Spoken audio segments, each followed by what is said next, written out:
He was a man who took whatever he wanted, and in that moment, he wanted to make me feel as small as the dirt under his heel.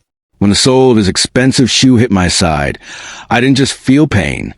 I felt a cold, hard resolve settle deep in my bones. He thought he'd broken me. He had no idea he'd just sealed his own fate. But let me start from the beginning. My name is Aisha. For 3 years, my whole world was a silent, polished penthouse of Don Marcelo Costello. I was basically a ghost in his kingdom. I'm a widow with a 7-year-old son, Leo, and his lungs have always been weak. The doctors used long, complicated words, but all I heard was the sound of medical bills piling up, a mountain of debt I could never climb. So I cleaned. I cleaned with a desperation that left my knuckles raw and my spirit tired. I made his world perfect, a flawless backdrop for a life I couldn't even imagine. Don Costello was a man carved from anger and old money. He had the reputation of old-school mobsters, but his brand of cruelty was all his own. He moved through his own home with a dangerous grace, sucking the very air out of every room he entered. He wasn't just a boss. He was a storm of quiet threats and explosive rage. To him, the staff weren't people. We were furniture that moved. We didn't have names or families or lives outside of our jobs. My entire existence was measured in spotless windows and perfectly folded laundry. My son's fragile health, my sleepless nights, none of that was real in his world. I was invisible, and that's all he ever wanted me to be. It was a simple power imbalance. He had everything, and I had nothing. The day it all changed started just like any other. The air was thick with lemon polish and the usual tension that clung to the Don. I was serving him his afternoon coffee in the study, my movements practiced, silent. My mind, though, was a million miles away, trying to figure out how to stretch my last paycheck to cover rent and a new inhaler for Leo. For just a split second, I lost focus. My hand trembled and a single, hot drop of coffee splashed onto a stack of crisp, white papers on his desk. The silence that followed was terrifying. I saw his eyes, cold and dark, flicker from the tiny brown stain to my face. I opened my mouth to apologize, to explain, but no words came out. He didn't shout. He didn't even raise his voice. He just rose from his chair with a chilling calm, walked around that massive oak desk, and stood right in front of me. "You are a distraction," he said, his voice a low growl. "An inconvenience." And then he kicked me. It wasn't a shove. It was a full, deliberate kick to my side, the kind you give a dog. The blow sent me stumbling back, pain exploding in my ribs. I crumpled against a bookshelf. The air knocked right out of me. But as I gasped for breath on the floor, something inside me shifted. The fear, the desperation, the years of swallowing my pride, it all hardened into something new. It wasn't hate. It was pure resolve. He'd made a huge mistake.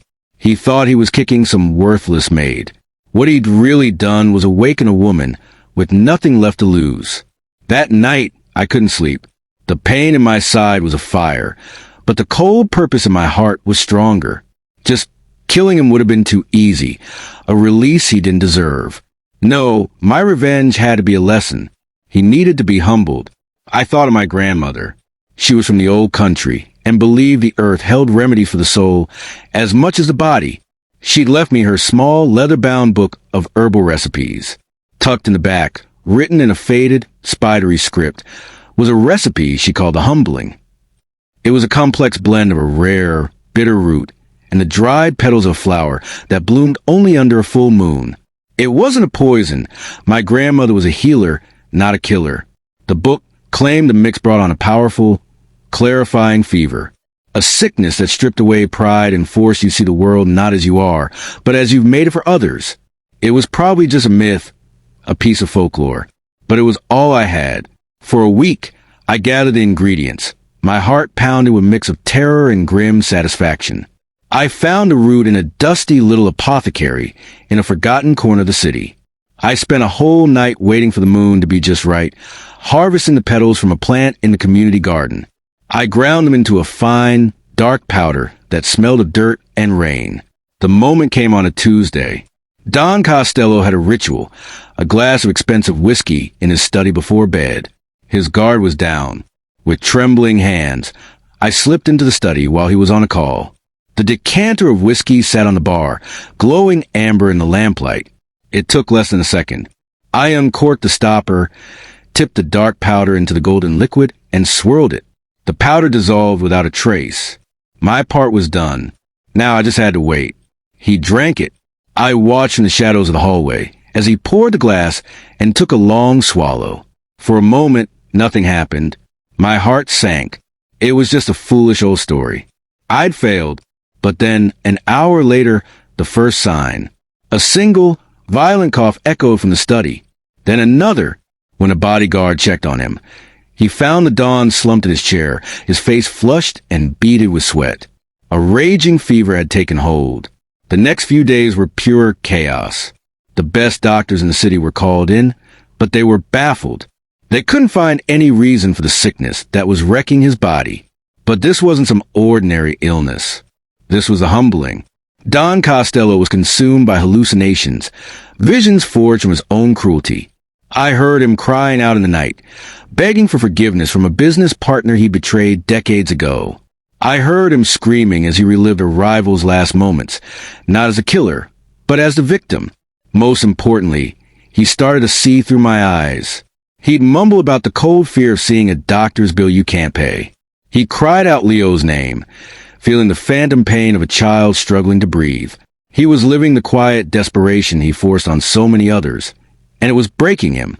He babbled about his closest allies, his most trusted men, revealing their secret plots to take him down, details only his fevered mind could now see. As the Don lay helpless, his empire started to wobble. His lieutenants, the same men he was hallucinating about, were useless. They were scared of his delirium and paralyzed without him. In that power vacuum, I made my move. My revenge was working, but now I had control it. I stepped in, not as a maid, but as his caretaker. I dismissed the confused doctors and nervous bodyguards, telling them he needed quiet. I was the only one who could soothe him, the only one who could get him to drink water. While I was nursing the man who had brutalized me, I was also taking control of his world. I answered the phones. I managed the staff. And I listened. I heard the whispers of his disloyal men in the hallways, their conversations confirming the exact betrayals that Don was screaming about in his fever. I wasn't invisible Maid anymore. I was the eyes and ears of a fallen king. Slowly, the fever started to break. In his clearer moments, Don Costello would just watch me. The disgust was gone from his eyes, replaced by a confused, dawning awareness. He saw me tending to him with a quiet competence he'd never noticed before. He saw me command his household with an authority he didn't know I had. The man who saw me as an object was finally seeing me as a person. When Don Costello finally recovered, he wasn't the same man. He was quieter. His eyes held a new, unnerving depth. His first act wasn't to punish me. It was to summon his most trusted lieutenants to the study. One by one, he calmly and precisely destroyed their careers, spelling out their disloyalty with a clarity that left them pale and trembling. He was cleaning house, using the information my revenge had given him. Then he called for me. My heart hammered against my ribs. This was it. He knew. He sat behind his massive desk, the same desk from that day. But the man looking at me was a stranger. "Aisha," he said, using my name for the very first time. "I am sorry." The words were quiet, but they hit me like a thunderclap. In my fever, I saw things. I saw your life. I saw your son. He slid a check across the desk. It was more money than I'd ever seen in my life. "This is for Leo's medical care. All of it, for as long as he needs it." But he didn't stop there. He told me he'd never understood true loyalty until he was at his weakest. He fired his entire household management staff and offered me the job. I wasn't the maid anymore. I was to run his entire domestic world, a position of trust and power. He had finally learned that the people you think are disposable are the ones who hold your life in their hands. My revenge was complete, but it turned into something more. It was a kind of redemption. I didn't just humble a cruel man. I accidentally gave him a chance to get his own humanity back. He learned that real power isn't about fear, but in the quiet strength of empathy. I didn't just save his life from his enemies. In a way, I taught him the value of his own. What's your take on how we treat people we have power over? Comment below, like if this story hit home for you, subscribe for more stories, and share to spread the lesson.